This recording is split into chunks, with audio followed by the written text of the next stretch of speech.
And ladies and gentlemen, Joe Clunk along with Omar Jamal here as we are kicking off things, the Outside In Rumble, right here at Rage in the Cage 2023.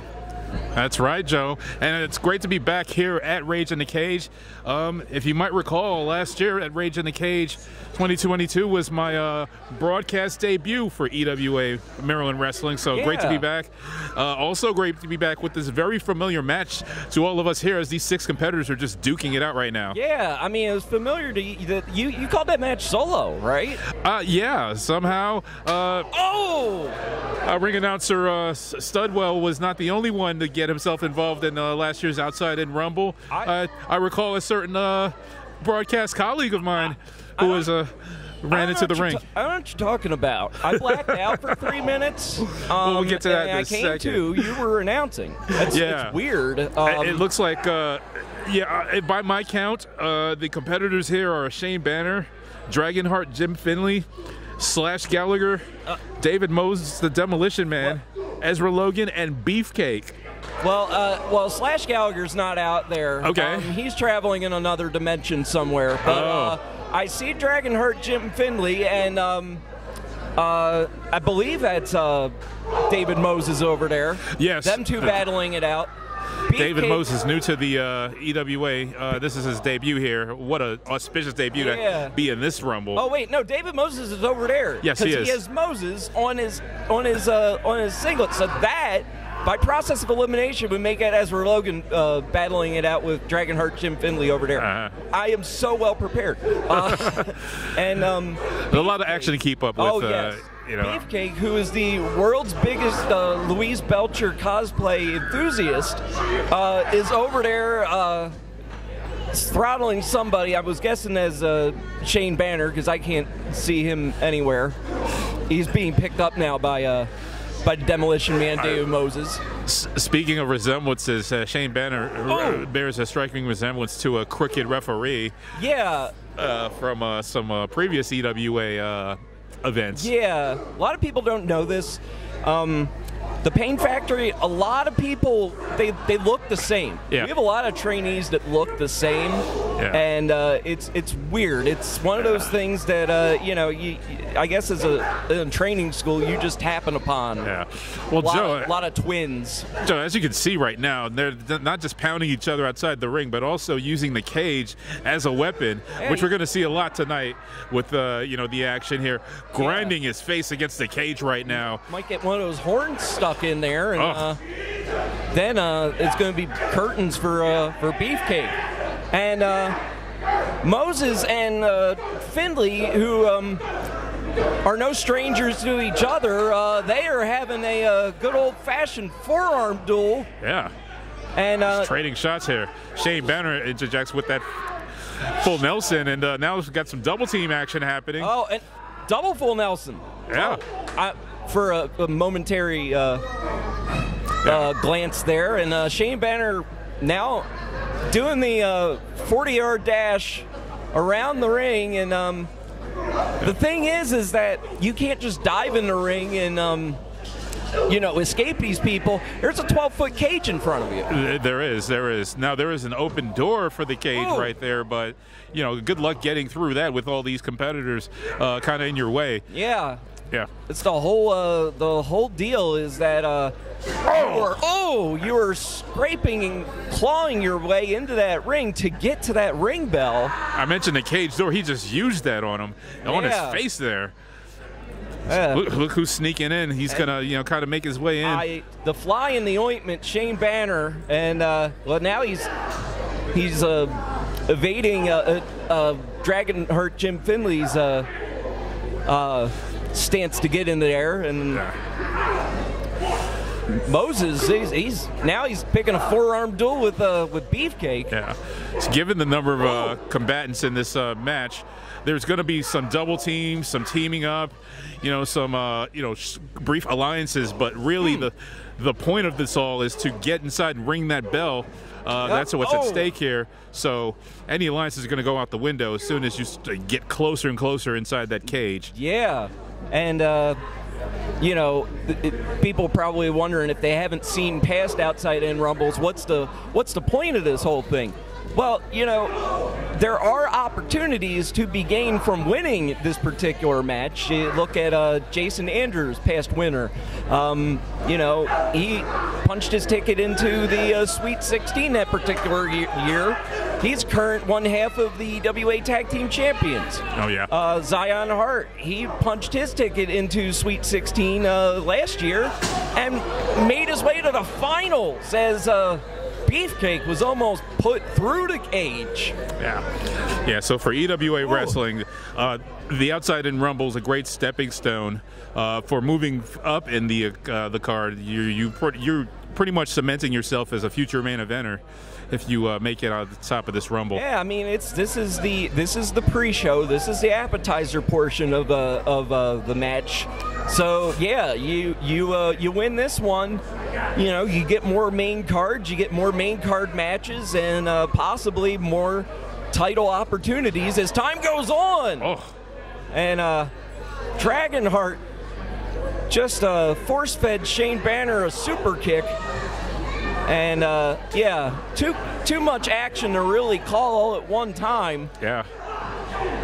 Yeah, Beefcake laying into the Demolition Man David Moses outside the ring. Yeah, nobody has made their way into the cage yet, which is the what a super kick there. Yeah, which is the point of this whole thing.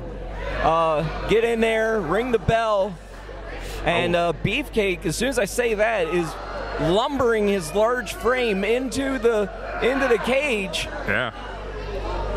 He's got a pretty good advantage, I would say. But now being noticed by his opponents there. They're trying to make their way to the door. They're realizing they got to go in and stop him. Beefcake taking an inordinately slow amount of time. Well, now they're all inside the cage and making that scramble for the bell. Why does every match that Beefcake is in involve some sort of human centipede spot? Oh, goodness sakes. I don't know if I'm old enough to ever watch that movie. I'm not old enough to watch that movie, and I'm not mentioning my age. Demolition Man with those shoulder blocks into the in the corner there. Just like that, everybody's in now, and so now it's just a matter of who's going to have the wherewithal to go over into the corner and ring the bell. Irish whip into some double feet, and then just a running elbow right there. Everybody's in reasonably close proximity. It's just a matter of incapacitating your opponents just enough to go over there and David Moses, the Demolition Man, asserting himself with those stomps. A lot of offense taking place here, but also a lot of wrestlers kind of biding their time. Yeah. We see Shane Banner kind of getting pumped up, getting ready for some kind of double team move. I guess trying to take Beefcake out of the mix. I mean, he's the tallest one, the biggest one. You might as well try to take him out of the equation. Yeah. The problem with this is, like I said, everybody is in reasonably close proximity. Yeah. He's posing for some Ezra Logan tried to go for the bell there, and Shane Banner posing for some nonchalant, obnoxious pin attempt. There's no pin in this match. No. This is definitely only one way. So yeah, I mean, and it is unusual rules, unusual circumstances for a wrestler to, they're conditioned to pin their opponents, and you're being told, oh no, that's not the way to win this particular match. Yeah. When you get into the heat of the battle, you tend to forget about what the purpose is. The purpose is to win. Dragonheart Jim Finley with a big suplex, holding it in the sky and down hard with Shane Banner. Solid suplex, man. Signaling to the crowd for one more. And Shane Banner's in some real trouble right now. Making him think about it. And that's gonna hurt the back. Not a third. And Everybody collecting their wits about them at this point. Banner blocks that suplex. Yeah, well, you know, as they say, 3 is the magic number, and Banner's not trying to see a third one of those. Well, not with the impact. He's dead weight. Oh, look, he's reversing it. Oh. My goodness, Shane Banner with a suplex out of nowhere. I didn't expect that. And I don't think Shane Banner expected that. Oh, no. He was surprised by himself, but now he's going for the bell and getting stomped down by Ezra Logan. Good old fist drop there, and that's another tough aspect of these multi-person matches. As soon as you get a little offense in and get yourself a little momentum, you turn around and someone else has got a shot for you. Yeah. You're not going to really be able to celebrate long. And also, a lot of these competitors, Dragonheart, Ezra Logan, Beefcake, they're products of Route 33 Wrestling down in West Virginia, so they're familiar with each other as well. So to try to throw in some new tricks that possibly the prospective opponent hasn't seen before, that's a challenge in itself. Along with this being a more unusual match than what they're used to competing in. Ezra Logan with a pair of running elbows to knock down Beefcake. He seems to have the upper hand right now. Yeah. But no one reaching for that bell just yet. You know, we saw some wrestlers do that earlier, but I think it's more so just punishing each other and creating that opportunity. Yeah, see, this match is an invitational, so, you know, they get contacted, they're told, okay, this is an opportunity for you to, you know, get on main cards and stuff like that. And, you know, probably just, you know, somewhere in the fine print, or, you know, or like in the end of the phone call, it's like, oh yeah, by the way, you got to ring a bell to win the match. What? Yeah. What was that last part? Oh! After a pair of lariats on David Moses being exchanged. Now Shane Banner's getting the brunt of a lot of the offense. Yeah. By not just 1, 2, but also now Jim Finley's joining the mix with another. Great Falcon Arrow. He done the deal there. And yeah, Shane Banner is now he's been on the receiving end of finishes from both Dragonheart and David Moses, and now Beefcake is looking to get in on the fray. Oh yeah.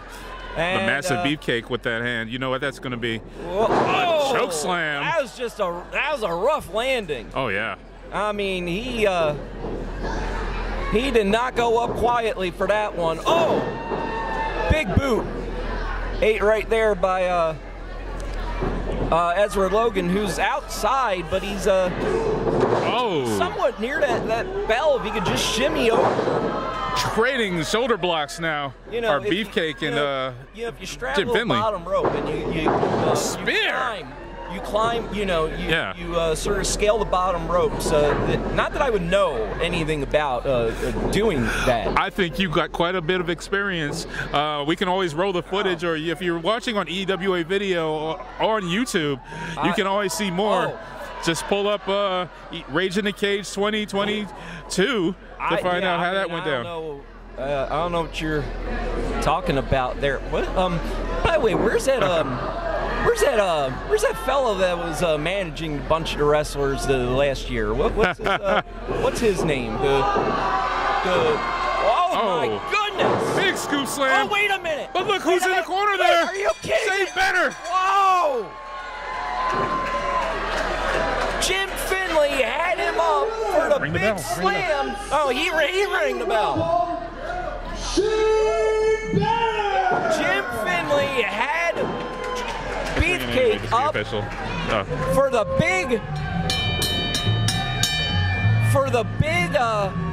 big slam, and everybody else was distracted, and Shane Banner slid into home, and he took care of business there. And now he's got the ire of all the other competitors who are chasing him backstage.